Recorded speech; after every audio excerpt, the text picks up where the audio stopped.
Auckland City Rail link may not just be costing rate and taxpayers, it may also be costing small businesses. Some stores around the construction of the $3 billion project are asking for compensation from Auckland Transport, saying they're suffering financially due to a lack of foot traffic. And as Zach Fleming found out, one cafe owner's closed his doors for the last time.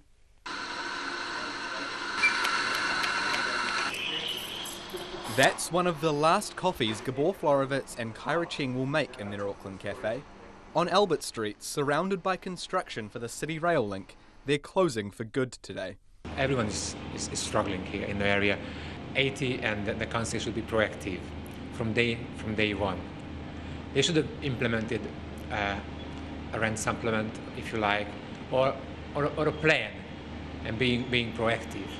And small businesses like us could have survived. Mr. Florovitz says his cafe, Kaffeine, is doing about half the amount of coffees it usually does this time of year. He put through a request to Auckland Transport for compensation 3 months ago.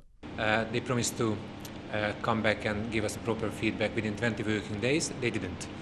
And I haven't heard from them since. And they promised to get back to you Monday this week, and it's now Thursday and you still haven't heard? I still haven't heard.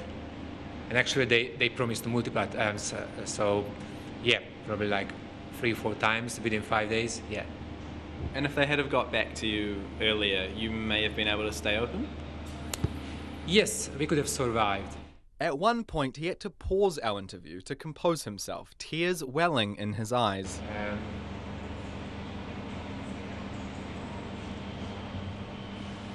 Carol Greensmith, spokeswoman for City Rail Link, says the projects so far had 4 businesses get in touch, saying they're struggling because of CRL construction.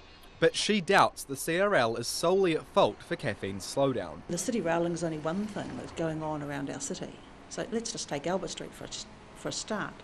That particular business you're referring to is immediately opposite the New Zealand Herald site, the NZME site. So that was purchased by a developer, and the entire NZME business disappeared out of Albert Street and didn't have anything to do with the City Rail Link. And I imagine there are a large number of coffee drinking journalists there who probably helped keep that business afloat. Ms Greensmith says the CRL team has done lots to try and minimise the impact to businesses. We have put in a lot of signage. We've put in signs about Victoria Street, businesses being open as usual, Wellesley Street, Swanson, etc, etc. We publicise them, we put their logos on our hoardings, we feature them in our newsletter. I spoke to one of Kaffeine's regulars this afternoon. John Lowther runs a virtual reality business just up the road from the cafe. Probably easier to get around Syria. I mean, what's happened here in Auckland is kind of reprehensible from the point of view that local operators don't appear to have been consulted. These guys here losing, a business, $100,000. There's no way for them to find it back again. They worked very hard here. And it just seems, entirely unfair. Mr. Florovitz says it may be too late for him, but he hopes other businesses can stay open until construction ends on Albert Street in around 2 years' time. They should treat businesses here as it belongs to them, as it something like they manage, and their livelihood would depend on it. For Checkpoint, Zach Fleming.